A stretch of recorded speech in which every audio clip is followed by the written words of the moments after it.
سر کے آگے والے حصے کو جو پیشانی سے اوپر اوپر ہے اس کا مسح کرنا چاہیے.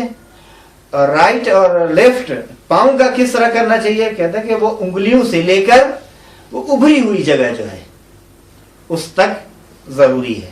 یہ وضو میں کام تھے جو قرآنی آیت سے بھی واضح یہی مطالب سمجھے جا رہے ہیں. اب یہ ہے کہ وضو کے اعمال کی وضاحت. سب سے پہلے دھونا، شستن دھونا. نمبر 1، مقدار واجب در شستن صورت و دستہا ہمانس کی گزشت ہے. واجب یہی ہے جو گزر چکا مسئلہ، لیکن یہ کہ یقین پیدا ہو جائے کہ واجب مقدار میں دھو چکا ہوں، کہتے تھوڑا سا اس طرف اس طرف آگے کی طرف دھونا چاہیے تاکہ وہ مقدار واجب کے دھو جانے کا یا دھلے جانے کا یقین ہو جائے. نمبر 2، احتیاط واجب کی بنا پر. اور یہاں اسی نقشے میں جہاں پائے چپ اور پائے راست لکھا ہے وہاں ایک اسٹار ہے، روئے پا از نو کے انگشت تا برآمدگی. یہاں ایک نوٹ ہے جو نیچے آپ دیکھ سکتے ہیں اسٹار کے نشان کے ذریعے سے. آیت اللہ خامنئی از سر انگشتان تا پائے مفصل ساق. از سر انگشتان پا تا مفصل ساق، یہ عبارت ہے. از سر انگشتان پا، پاؤں کے انگلیوں کے اس سرے سے مفصل ساق تک یہ دھونا ہے آپ کو. اور دوسرے نمبر پر جو اسٹار ہے جو ابھی ابھی ہم احتیاط واجب پڑھ رہے تھے نمبر 2 پر، بنا پر احتیاط واجب، یہ صفحہ نمبر 61 پر ہے. کہتے ہیں بنا پر احتیاط واجب صورت و دستہارا از بالا بفائن شست. واجب ہے کہ اوپر سے نیچے کی طرف دھوئے. یہاں کہتے ہیں آیت اللہ خامنئی کہتے ہیں صورت و دستہا در وضو باید از بالا بفائن شست شود، یعنی بغیر احتیاط وغیرہ کا کلمہ استعمال نہیں کیا. کہتے ہیں اصلا دھونا ہی یہی چاہیے. جب باید صورت و دستہار از بالا بپائن شود، اگر از پائن به بالا بشوید وضو باطل است. کوئی شخص ایسے دھوتا ہے، یہاں سے شروع کرتا ہے تو یہ باطل ہو جائے گا. نمبر 3 کہتے ہیں کہ دیکھیے جب یہ داڑھی وغیرہ کے جو بال ہیں کبھی اتنے گھنے ہوتے ہیں کہ نیچے کی کھال جو ہے وہ پوست نظر نہیں آتی، اور کبھی اتنے زیادہ بال گھنے نہیں ہوتے، بال کچھ مقدار میں ہوتے ہیں لیکن نیچے والی جو کھال ہے وہ دکھائی دیتی ہے، پوست دکھائی دیتی ہے. تو اس میں کیا حکم میں فرق ہے؟ یعنی کہتے ہیں کہ اگر وہ تھوڑی سی کھال دکھائی دے تو نیچے تک پانی پہنچانا ضروری ہے، کھال تک بھی. اور اگر وہ دکھائی نہ دے، بال گھنے ہو، تو فقط بالوں کا دھونا واجب ہے. اگر پوست صورت از لای موہا، ریش یا ابرو، یہ بھویں جو ہے پیدا باشد، پیدا ہو یعنی ظاہر ہو، یعنی وہ پوست دکھائی دے رہی ہو، باید آبراب پوست پہ رساند، اسے چاہیے کہ پوست تک اس کھال تک پانی کو پہنچا دے. اگر پیدا نہ باشد، پیدا یعنی ظاہر نہ ہو، اگر واضح نہ ہو، آشکار نہ ہو، دکھائی نہ دے، تو اسی بالوں کا دھونا ہی کافی ہے. اور بالوں کے نیچے چمڑی تک، کھال تک پانی پہنچانا ضروری نہیں ہے. صفحہ نمبر 62 نمبر 4 میں کہتے ہیں کہ اگر شک کرے کہ یہ پوست جو ہے، یہ کھال، یہ چمڑی جو ہے دکھائی دے رہی ہے یا نہیں بالوں سے، کہتے ہیں کہ احتیاط واجب کی بنا پر بالوں کو دھوئے اور پانی پوست تک اور کھال تک، چمڑی تک پہنچا دے. 5ویں نمبر میں کہتے ہیں کہ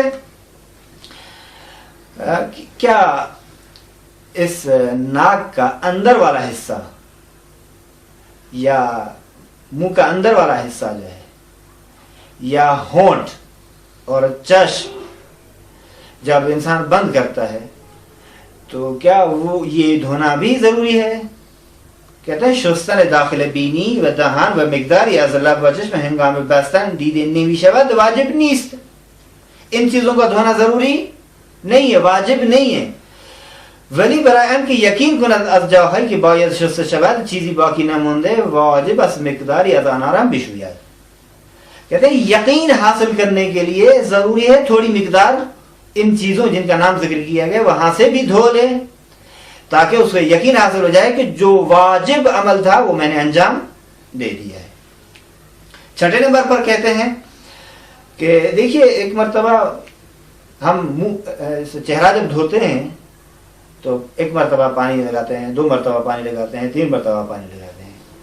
اس کو اگر اس طرح کہیں کہ غسل اولا اس فقہی اصطلاح کے مطابق یہ غسل اولا واجب ہے، جس کو غسل کہیں، الغسلۃ الاولا۔ غسل ثانیہ جائز ہے، بعض کہتے ہیں مستحب ہے۔ غسل ثالثہ جو ہے تیسرا مرتبہ دھونا جو ہے وہ بدعت ہے اور حرام ہے۔ اور یہاں اسٹار لگا کر نیچے آپ دیکھیے آیت اللہ خامنئی کا فتویٰ ہے کہ شستن صورت و دست بار اول واجب، غسل اولا واجب و بار دوم جائز و بیش از آن غیر مشروع، 2 سے زیادہ جائز نہیں ہے شرعن۔ کہتے ہیں کہ اس کو پہلی، دوسری اور تیسری مرتبہ یا غسل اولا ثانیہ اس کو کون طے کرے گا، کون معین کرے گا؟ کہتے ہیں خود وضو کرنے والی کی نیت، اس کا قصد۔ مثلا اگر 2 بار پانی اپنے چہرے پہ پھیر رہا ہے، 3 بار 4 بار، لیکن اس کی نیت غسل اولا کی ہے، پہلی مرتبہ دھونے کی ہے، تو یہ سب اس کی جو کہ تابع نیت ہے مشکل نہیں ہے۔ یعنی اس کا مقصد ہے یعنی می تواند بقصد بار اول شستن چند مرتبہ آب بے روی صورت بریزد، 2 مرتبہ 3 مرتبہ 4 مرتبہ بھی یہ ایک اور پہلی مرتبہ دھونے کی نیت سے پانی ڈال سکتا ہے صورت پر، اپنے چہرے پر۔ یہی کہہ رہے ہیں کہ 3 بار شستن اعضاء وضو بنیت وضو علاوہ برآن کی بدعت و حرام است، گاہی اوقات موجب بطلان وضو ہم نہیں باشد۔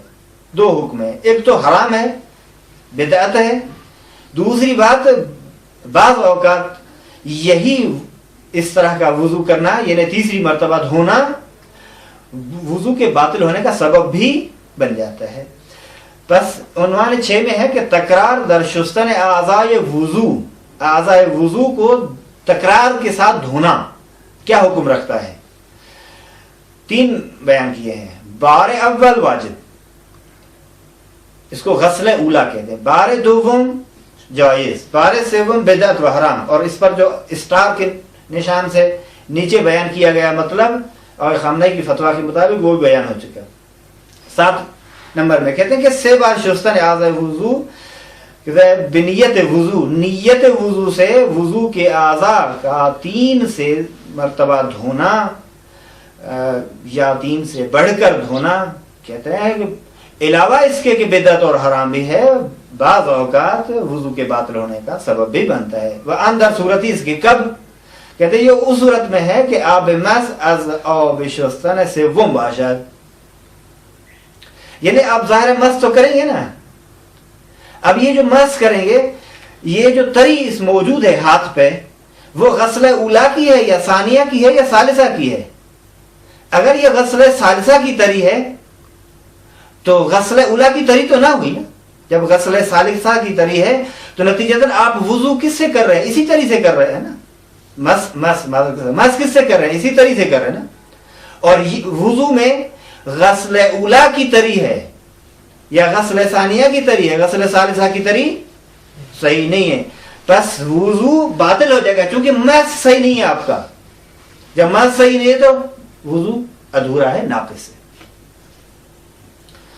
کہتے ہیں کہ وہ اس صورت میں ہے کہ آب مس از آب شستن سوم باشد، وہ تیسری مرتبہ جو آپ دھو رہے ہیں مس کی تری ہاتھ پہ جو موجود ہے وہ اسی سے ہو، چون مس باید با وضو انجام شود، اور یہ وضو میں شامل نہیں ہے۔ مسح عنوان بحث ہے، اس میں پھر کہتے ہیں کہ مسح سر، 6 چیزیں بیان کی ہیں اس عنوان میں، 6 مسئلہ۔ نمبر 1 ہے جائی مس، کہاں مس کرنا چاہیے؟ وضاحت کے عنوان سے کہتے ہیں یہ قسمت از 4 قسمت سر کے بالا یہ پیشانی است، یعنی وہی سر کے آگے والا حصہ۔ 2 مس کی واجب مقدار کون سی ہے؟ کہتا ہے کہ جتنا بھی ہو کافی ہے، یعنی اس حد تک ہو کہ دیکھنے والا یہ کہے کہ مسح کیا ہے اس نے۔ نمبر 3، مستحب مقدار کتنی ہے؟ کہتے ہیں مستحب مقدار یہ ہے کہ بپہنا یہ سے انگشت بستے و طول ایک انگشت۔ اگر اس کو عرض کے اعتبار سے دیکھیں تو 3 انگلیاں یہ جو بند ہوتی ہے، ان کے حساب سے اگر لمبائی کے اعتبار سے دیکھیں طول تو وہ 1 انگلی کے برابر ہونا چاہیے۔ مسح با دست چپ جائز است، کیا دست چپ سے مسح کیا جا سکتا ہے یا نہیں؟ کہتے کہ ہاں مشکل نہیں ہے۔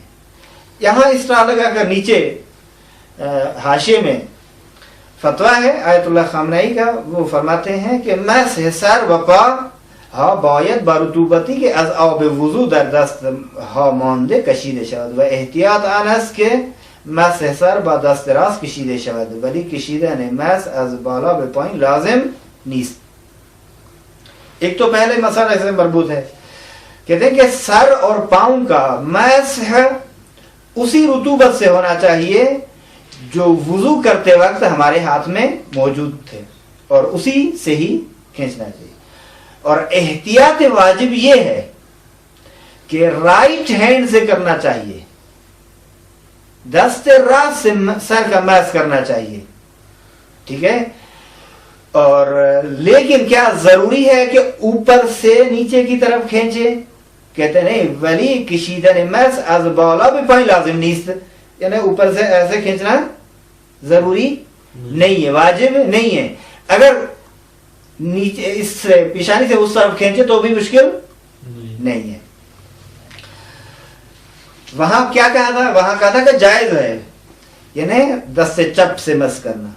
انہوں نے کیا کہا تھا؟ انہوں نے کہا تھا احتیاط واجب یہ ہے کہ رائٹ سے کرے، صرف یہی فرق ہے ان دونوں میں۔ نمبر 5 کہتے ہیں کہ لازمی مسح بر پوست سر باشد، کیا ضروری ہے کہ سر پر جو کھال اور چمڑی ہے اس پر مسح کیا جائے؟ کہتے ہیں لازم نہیں ہے، بلکہ بر منہ جلو سر ہم صحیح ہے، سر کے آگے والے حصے پر جو بال ہیں ان پر بھی مسح صحیح ہے۔ کہتے ہیں کہ مگر یہ کہ میسر بقدری بلند باشد کہ ہنگام شان زدن به صورتش بریزد۔